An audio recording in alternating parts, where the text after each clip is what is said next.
everyone, and welcome to our webinar today on what to expect from the 360 feedback process. My name is Charles Rogel, and I'll be moderating our webinar today. Our presenter today will be Dr. Paul Warner. Hello, everyone. Paul is our Director of Consulting Services. He leads our consulting programs here, as well as coaches executives all over the world. He uses 360 in just about every coaching situation that he facilitates, and he conducts this webinar quite frequently with other clients who are rolling out the 360 process within their organization. Really, the purpose of this webinar is to help introduce people to the 360 feedback process. And so a lot of times managers will be somewhat anxious about what to expect when taking a 360. We're going to answer a lot of those common questions that come up, show you a sample survey, sample report, and then what really is expected as an outcome from the process here. So Paul, let's begin by talking about why feedback. Sure. Well, you know, there's a lot of question as to why even go through a process like 360-degree feedback. One of the main reasons is that we as human beings, as individuals, we have somewhat of a naive perception of reality. That we may think we know how we behave. We may think we know how we lead others, the impact that we have on others, but oftentimes we're deluded. And unless we get feedback, unless we ask people what their perceptions are of us as individuals, as leaders, we will not know that information. In addition to that, we need feedback, and we need to formalize the process because it's sometimes difficult to have conversations around these things. Yeah. So Charles, for example, if I think that you are harsh with your team, and I've noticed this, that's really tough for me as one of your colleagues to bring that up. It's a difficult conversation. 360 feedback provides me an anonymous venue where I could give you that information. So it's a safe environment to kind of provide, especially if it's a direct report. They're likely not to bring that up either. Exactly. And most leaders that we have interviewed have said that they want more feedback from their direct reports. They're not getting enough information. And so that's why 360 feedback is a very powerful tool in raising awareness. And when people give us feedback, they hope that things will get better and nothing gets worse. So essentially, they want you to improve and develop through them giving you this important information. And really, it's quite valuable. I mean, they're kind of risking some skin here to give you this information. They're hoping that something good happens from it. Exactly. In fact, when we have conducted 360 feedback processes and combined interviews with that, where I have done and interviewed teams and asked them, you know, for further clarification, often there's some hesitancy to give some of the negative information because, again, they want that leader to be motivated to change, and they actually don't want to do more damage than good. Right. And so they really are hoping that there is some development that comes out of this. So how can things get better? There's a couple of things that a 360-degree feedback process does. First thing it does is it clarifies specific behaviors that you as a leader can improve upon. It promotes dialogue. So back to the example with Charles, which is, by the way, not a real example. If I were to give Charles that feedback that he may be a little too abrupt or harsh with his team, he might come back to me and others and try to understand that a little bit more. He doesn't know that I said that. However, it's going to promote dialogue. His self-awareness may also be increased as well. And so anyone who goes through a 360 feedback process, they're going to be able to see reality. Hopefully the working relationships can improve as well, that through those dialogues, through that openness, you can improve relationships. Development is encouraged through 360-degree feedback rather than a performance review, which is a reflecting back on how someone has done in their role. And then performance is also enhanced as well. And it adds some accountability to the process in addition to all of those things that I just mentioned. So it's really an icebreaker, so to speak. So if someone gets this information, it's kind of a starting point for them to really have some good discussions with people and make some goals around their own development. You got it. And when we think about change, and that's really what we're in the business of helping individuals and organizations achieve, there's a phase of change that's called unfreezing. It's kind of like breaking the ice. Yeah. And data and feedback is one of the most effective ways to unfreeze people. And so that's why this process is so powerful. One of the myths that we see used a lot when we work with our clients during a 360-degree feedback process is that 360 feedback is a measurement of truth with a capital T, meaning that we will know exactly how effective our leaders are based on the feedback. So if their ratings are very favorable or very high, that therefore means that they are a good leader. 360 feedback is not a valid measurement of truth, again. What it is a valid measurement of is people's perceptions of that leader, of that individual, and the impact that they have on them. Those perceptions may be different depending on the different groups that are rating that individual. And so it's a valid measurement of people's perceptions, not an objective measurement of someone's leadership strength or truth with a capital T. Well, let me talk about the process a little bit here. First, obviously, you're selecting a group of people to give you feedback. We call them raters. As you select raters, there's a process that we go through where you can select the people that will give you feedback, but you want to confirm that list with your manager or HR or other people to make sure you have a good set of people. Then you take the survey, you get your report, and you go through a coaching process where you create some goals. We're going to go through some of these steps here pretty quickly. Okay. So in terms of the different rater groups that you will see on a 360-degree feedback survey, there is you, of course. And the reason why we ask you to complete the assessment for yourself is, again, we want to see if your perceptions are in line with those that you work with the different groups of key stakeholders that you have. We also, of course, ask your direct reports because that team will be directly influenced by your leadership and management skills. We ask your supervisor to fill that out, and typically the supervisor is not anonymous. He or she will be the only individual within that rater group. And then any of your colleagues or peers, we'll ask those individuals that have frequent interactions with you to fill that out. The reason why we have different groups like this is because often we as leaders and individuals change our interactions or style, or we show up differently for these different groups. I'm going to interact with Charles differently than I would interact with my team. And so I want to understand his perceptions in comparison with my team. And like you said, Paul, the results from these groups are reported separately on the feedback report that you get. They are, and that's the most powerful part of this. Just quickly in reference to your others, the others category, we have seen people choose, dotted line reports, internal customers, external customers, cross-functional team members. We don't recommend that you choose spouse or significant others or family members. Don't choose your mother or father on this, right? But those people that you work closely with, we have that other category that you can use as well. In choosing your raters, within each group, with the exception of self and supervisor, 3 to 5 raters are recommended within each group. We will not report out unless we get at least 2 raters answering an item or a particular area. So that's why we recommend that you choose 3 to 5. Choose people that you have regular interaction with, people that know you, people that know your communication style, your interpersonal style and strengths. Don't select those people with whom you've only had brief or casual interactions with because they may not be able to answer a significant number of questions. And also seek a balanced list of people with varying viewpoints.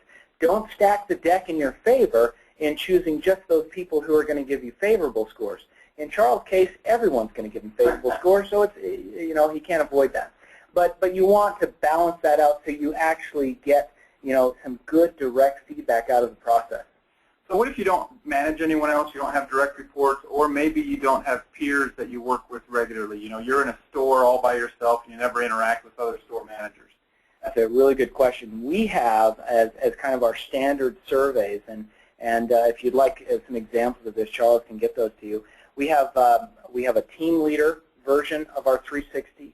We have an individual contributor. The questions themselves on the surveys are different. There's not as many leadership questions, but there might be project leadership type of questions.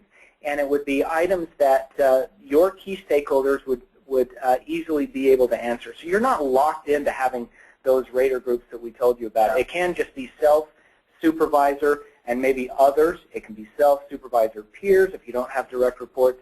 So decision-wise, we're very flexible in the number of people within the groups, the rater groups themselves, even if you have a very distinct title or role that you want to gather feedback from. So for example, board of directors. You could have a group called board of directors and have some individuals in there. So there's no end to the flexibility there. We usually say on the low side, you want to have a minimum of maybe 6 people to give you feedback. On the high side, 20. We see about 10 to 12 as the average.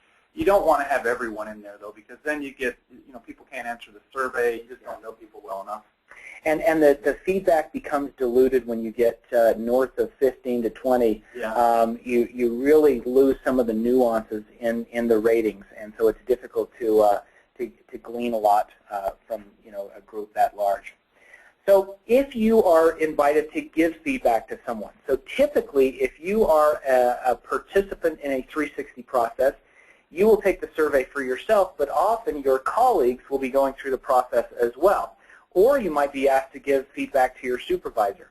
In any of those cases, if you're asked to provide feedback, here are some, some guidelines here. You've probably been asked to give feedback because, first of all, you're someone whose opinion is respected.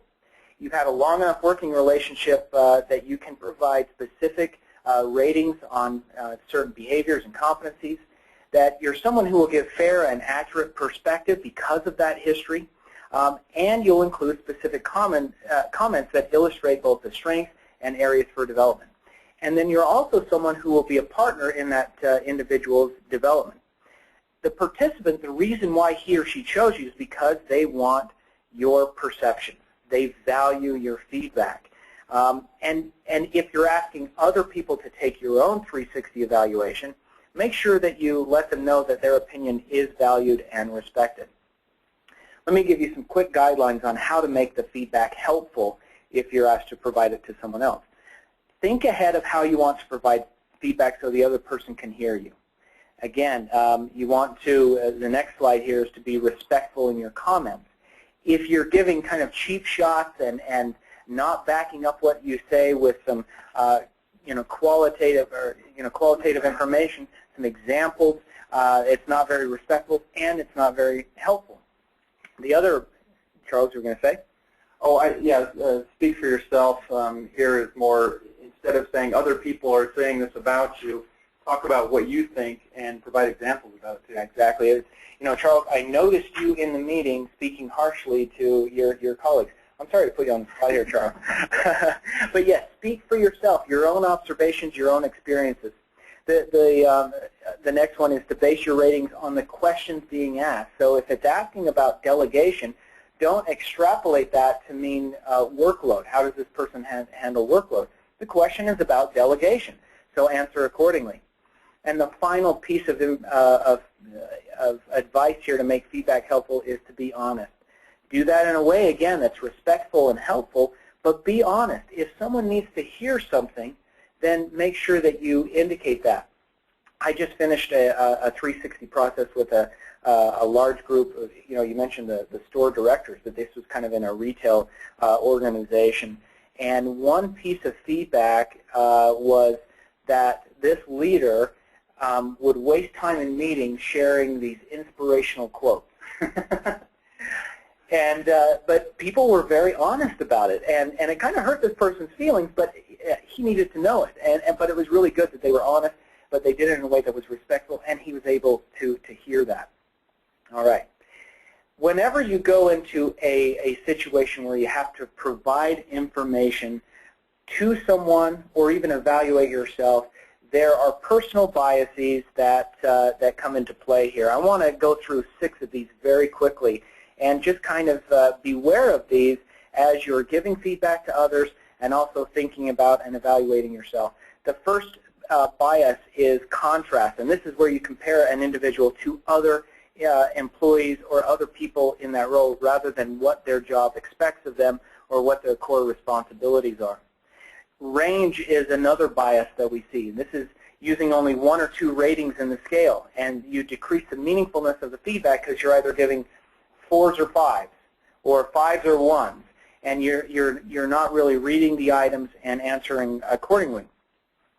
The next one is first impressions, and this is where you take that first impression that you have of someone and extrapolate that or generalize all of their behaviors based on that first interaction. It could be a good interaction or a bad interaction. Right. The recency is one as well, where you look at the most recent interactions with that individual, and you base the entire evaluation on that. So let's say they had a bad week right before the 360 came out, but yet has a stellar track record before that. Recency effect can be another bias that needs to be minimized. The next one is the halo and horn effect, and back to your earlier comment, Charles, about the negative or positive first impressions. This is basing the entire evaluation on one positive or negative aspect of the individual's behavior or competencies. Instead of looking globally at that person's overall performance, you're looking at just one positive or negative situation or example. Finally, you give more favorable scores to individuals who are perceived as similar to yourself instead of valuing those differences. I'll give you an example of this. If I value planning an organization and I notice that I have a colleague that is also very good at that and proficient in that, I might give that person much more favorable ratings on planning an organization than I would others, and therefore it's going to bias my overall perceptions of that person because I value the planning and organization piece. Okay? So those are some of the personal biases to be aware of as you're completing the assessment for yourself or giving feedback to others. Well, let's transition here. I want to show a sample survey and have you kind of talk about some of the aspects of the survey and what to expect. You bet. So this is our standard survey for business leaders. And so this would be someone that has management responsibilities, plus is working with an intact peer leader group. You'll notice, first of all, that we divide up the survey by these different competencies or dimensions. And rather than just say, for example, managing change and having someone rate that individual on a 7-point scale, instead we clarify that by outlining certain behaviors that typify the managing change construct. And so I'm looking at question 29, for example, accepts changes and adapts to new situations and responsibilities. We use a standard 7-point performance scale, from very poor to outstanding. There's also a don't know or not applicable option. And if someone really is not able to answer a question, rather than just put you in the middle at average, we recommend that they answer don't know or not applicable. That response is not counted into the overall ratings, the average ratings, and it's a much more appropriate response than going right in the middle at average on those as well. So why a 7-point scale as opposed to a 5-point scale?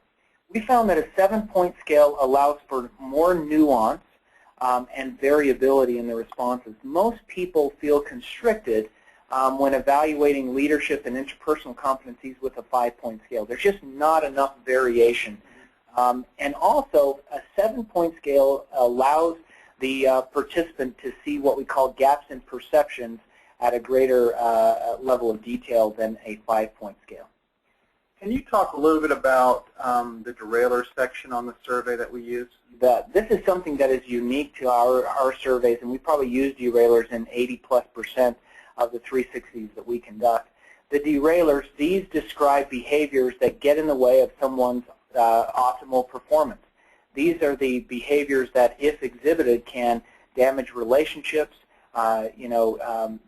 create dysfunction in teams, can sidetrack someone's career. And we use these and we state them out in kind of a negative fashion with a 5-point frequency scale from none to a great deal. We use these more as a checklist than anything else. If someone has a derailleur that is significant, then they need to work on that derailleur. If they do not have any derailleurs, then they can kind of ignore those things. So it's just used as a checklist. And sometimes I think, I've noticed we've seen themes here. So if someone scores slightly as being a micromanager or maybe a perfectionist, they would also score high on other competencies like results orientation or planning and organization. And I kind of move to that micromanagement when it's taken to the extreme. And low on performance management because of the delegation piece and those things. Yeah. Yeah. And so you see a lot of connections, and if you don't see those connections, it's often confusing. We often see, derailers that connect together, like perfectionists that is manifest as micromanaging. We also follow up the derailers with a final question that says key deficiency, lacks one or more job-specific skills, and then we allow people to describe in a narrative-based, open-ended question, describe the key deficiency. And then we ask, what are the greatest strengths as a leader, and what can this person do to become more effective? Now, why do we ask so few open-ended questions? Why don't we ask one after every single competency? Well, the answer is, what we have found is that we don't get much extra, additional, or more valuable information by asking a lot of open-ended questions, very specific open-ended questions, compared to just asking about positive sentiments and negative sentiments.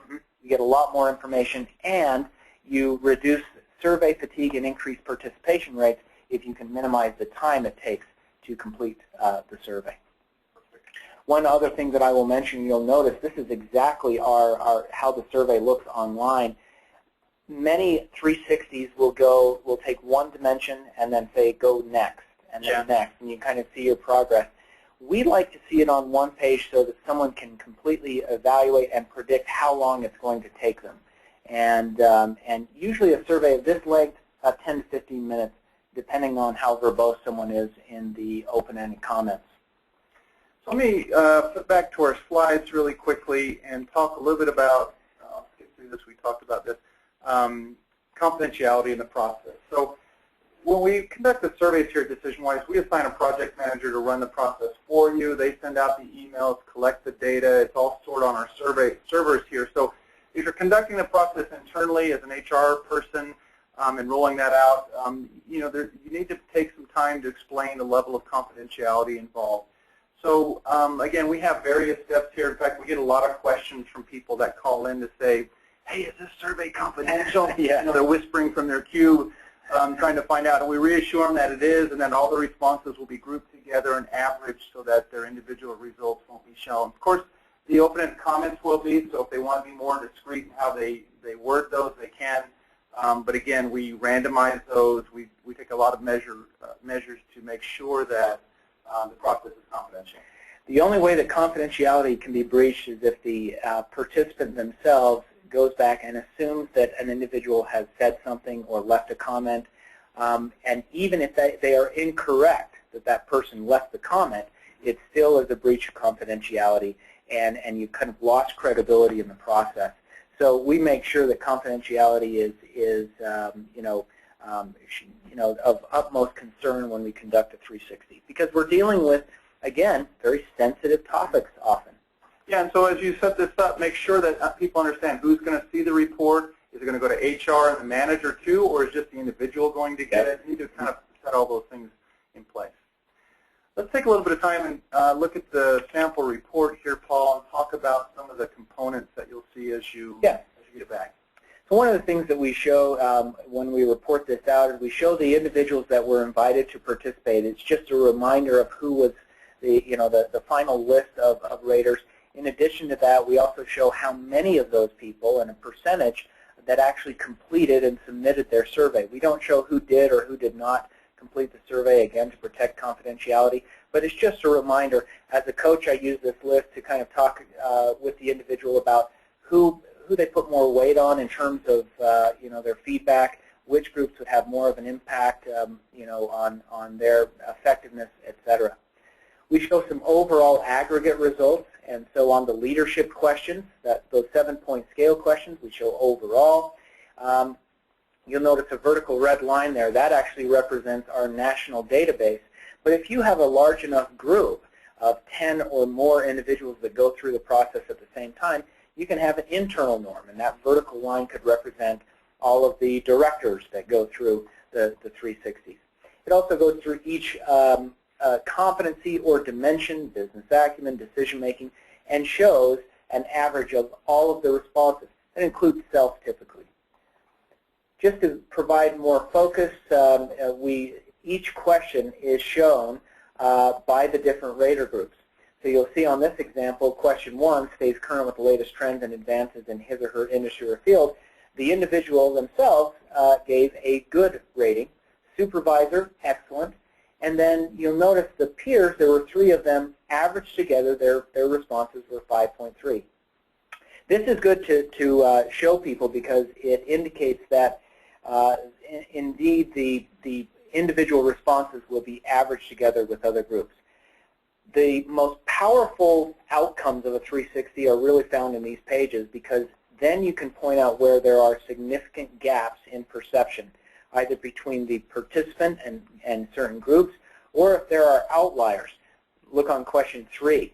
The peer group may see things differently than the supervisor or than the other category on question 3. So that's how we report out the results. Yeah, and most of the report is similar. You see we have the derailleur section that shows the same type of results for each of those items there, and then we report the comments verbatim, and they're sorted as well, so you can read all that information. Yeah, and there's no identifying information with the comment unless someone chooses to put that identifying information in. I worked with someone in IT that called me dude all the time, and he wrote dude in his comment. I knew exactly who it was. Or maybe it was you, Charles, who put up a smoke screen. Yeah. So when you get feedback like this, let's talk about some typical reactions. Let's talk about the human side of this process. We use this model called the SARA model, and it represents shock, anger, resistance, and acceptance.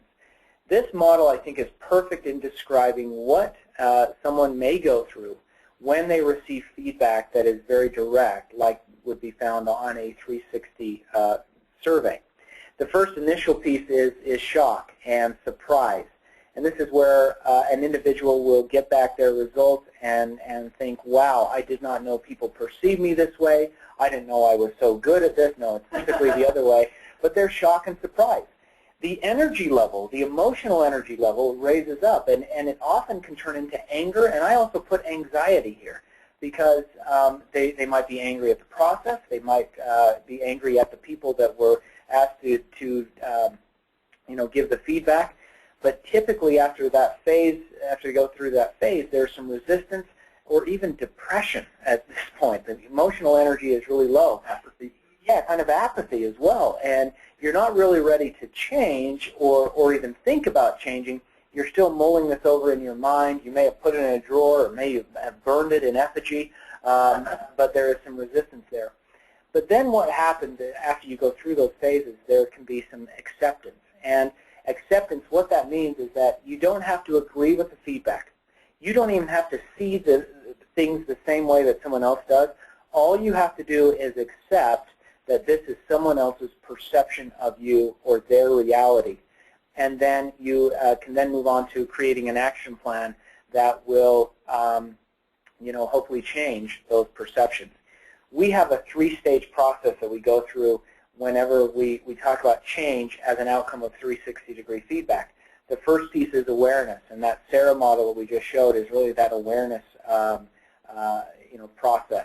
You get the report back, you understand the feedback, you thank the raters, you summarize, you create goals. Then you take action on those goals and you check in to see whether or not those actions are taking hold. And then accountability is there as well. When we work with an individual or an organization, we are involved typically in one of these phases or all 3. But it's important to not just give someone back a report, leave it on their desk, and say, have fun with this. It wouldn't be good for an individual. There needs to be some coaching and facilitation with this and some support. And that's why we recommend this 3-stage process of turning feedback into results. So what does that coaching phase typically look like with an individual? How long does it take? What do you typically go through, and what's the outcome of that process? Yeah, so when someone receives their report initially, I like to spend about an hour and a half with them just going through the report, making sure they understand the data, asking some tough, challenging questions, making sure they see things from other people's perspective. supporting them, listening to them, letting them vent, letting them be angry, letting them cry. And really that's just kind of the initial awareness piece there. It's best practice to follow up in a couple of weeks to give someone time to go through the SARA model, to talk with any of their key stakeholders that they want additional information from, before you actually create that action plan. There needs to be some time built in for that. Some people will be ready to go right after they get back the report, but typically there needs to be some time between receiving the report and then creating an action plan. And then regular follow-up on that action plan is usually what the coaching looks like after that. And that can either happen through an external coach, internal coach, HR, or their manager. Mm-hmm. They're the ones following up with them after the process is completed. Well, Paul, that concludes our presentation for today and the time that we have for our webinar. Appreciate your insights here and the discussion. We look forward to having you, the audience here, join us on our next webinar. We'll be sending out an email with a link to the slides and recording from today's presentation. And we appreciate your participation today. Thank you very much. Thanks, everyone.